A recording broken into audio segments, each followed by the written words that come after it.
take me to the point of your story where sort of you're in the financial industry and just things boiled over, it tipped, something happened, and you wanted to make a change or switch. I don't know if there was a specific moment or some sort of gut intuition feeling, but take me back Yeah, there. it's, everybody who makes a big change, I think, has an inflection point.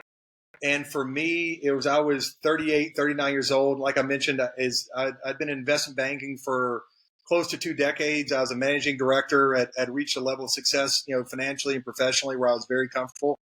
But I had this, as I mentioned to you earlier, this growing sense of darkness and loneliness inside of me that I couldn't figure out. And I had friends and family and means and all that. And I might be out clubbing at night. Then during the day, I'd be in bed just depressed and didn't even want to put my feet on the floor.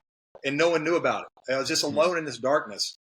And roughly around that same time as my mother passed away, a serious girlfriend and I broke up.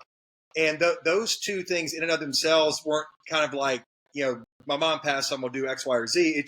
It all kind of was just working together.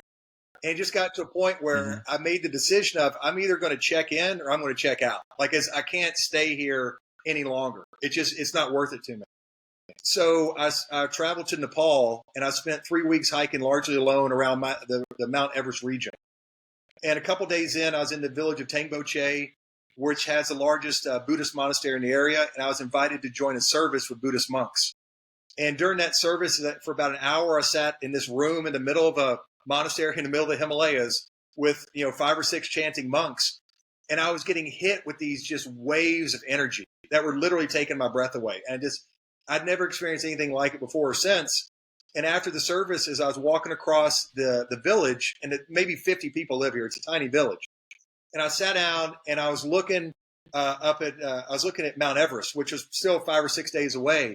But it's 7 o'clock in the morning and the sun's rising and the clouds are passing in front of it. It's as picturesque as you can possibly imagine. And out of nowhere, I just lose it. And I just started just bawling uncontrollably and just spit and snot and tears and everything. And I roll over on my left side and I'm in the fetal position. I'm 240 pounds. I got a beard, down to here. And I was in so much pain. I couldn't speak. I could barely breathe. And it was overwhelming. And luckily, something deep within me said, don't try to understand this. Don't try to rationalize it. Don't try to explain it. Don't try to fight it. Just experience it. Whatever this is, you need to experience. And, that lasted maybe 10, 15 minutes. And I get up and I walk in to have breakfast in this little tea house where I was staying. And they bring me a bowl of oatmeal. And all of a sudden, I lose it again.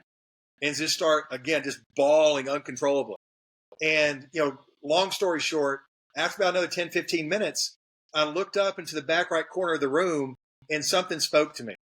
And I didn't hear it with my ears. I heard it internally. I heard it with my heart, with my soul, with all the fiber that I am or could possibly be. And it said 2 things. It said, you're not living with a sense of purpose and your life is only about you. And I knew in that moment that I had changed forever. I knew my life had changed forever. And I finally began to understand the potential and the magnitude of every single second of our day where we can change in a way that we can never go back. And that was really what started all this kind of stuff. And then it took the next, again, I'm shortening this all down. It took me a couple years after that to put in place Dawson's Peak Foundation, Project 7 for Soldiers, and for me to start training, doing all this kind of stuff. But that was the crux of all the change, everything that I've gone through. Was that single moment where I finally had that breakthrough to understand why I felt so alone and why I felt so lost and why I was always in the darkness, even when surrounded by 1,000 people. It's because I only lived for myself and I had no sense of purpose. I had no reason for being here. And once I understood that, everything changed. Were you ever thinking about mental health or anything like that before you started to experience some of these things? Was that something that was always a part of your life, or some of these depressive episodes just came in, based on grief or whatever the case may be, or was this like a new experience? I hate to say it, but it was something that I had struggled with for a lot of my life. It's just by nature, I'm kind of an intense person. And so I take a lot of things. I don't care about a lot of things, but things I care about are very serious to me. I take them, very seriously. But it's So if I don't feel like I'm being the person that I should be, as I can be very hard on myself, and also not knowing that combined with not knowing who I was or why I was, this created kind of like this stew that I didn't know how to navigate. I didn't know how to understand it, how to get out of it. And throughout my life, as I'd struggled with periodic bouts of depression, there were a couple times when I came very close to just, ending it all. And just, I didn't want to be around anymore, because it got to that point where it's like, you get so tired of being in pain all the time, you just look for a way out.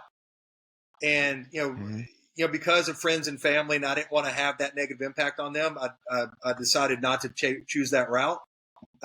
So it's just, it was kind of a culmination of decades of sitting in that for decades that finally helped me to push through that change. Yeah.